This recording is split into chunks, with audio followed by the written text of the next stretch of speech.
In this video, we're going to be getting an introduction to absolute value quantities.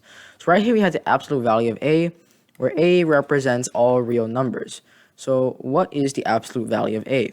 Well, the absolute value of any quantity will always be positive. So the absolute value of A will be A. But that may be too basic, would it be? Well, that is the definition of the absolute value.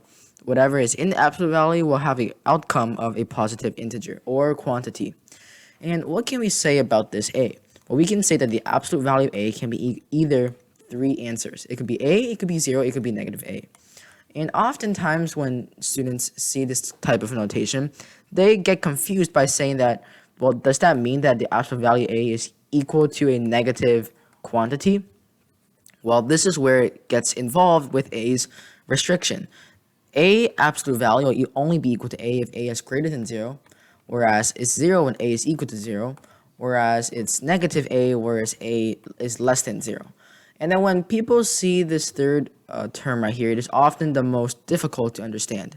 And what does this really mean when A is less than 0? Well, think about what it means for A to be less than 0. Why can the absolute value of an integer or a quantity be equal to the negative of itself? Wouldn't that be contradicting this definition of the absolute value? Well, the answer to that is no. And the reason why for this is because of A's restriction.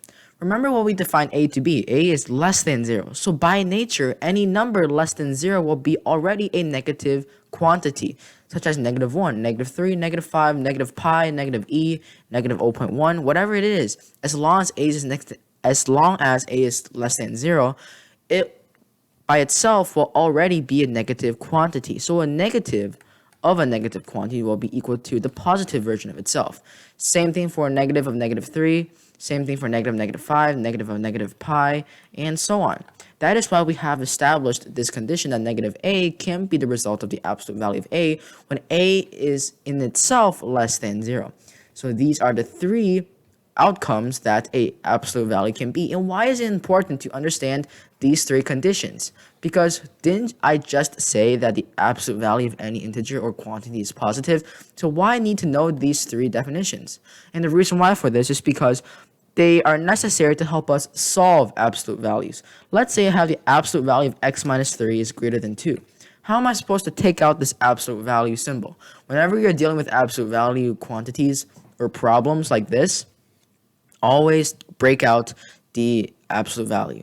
So in this type of inequality, how are we supposed to take out the absolute value? Well, we know that from our condition, if x minus 3 in itself, so the quantity of x minus 3 as a whole is greater than 0, that means that it must correlate with this first condition, meaning x must be greater than 3 when this can be true.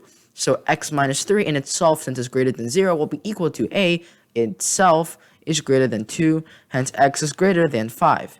And what if x minus 3 in itself, so as a whole, is less than 0? Well, since A, in this case x minus 3, in a whole, as in its entire quantity is less than 0 in the first place, taking that absolute value will be the same thing as the negative of x minus 3. So the absolute value of x minus 3 is greater than 2 can also be rewritten as negative x plus 3 is is greater than 2 because we took the negative quantity of it. Because remember, x minus 3 in itself is already negative. So negative of that will be positive, hence satisfying our definition for the absolute value is greater than 2.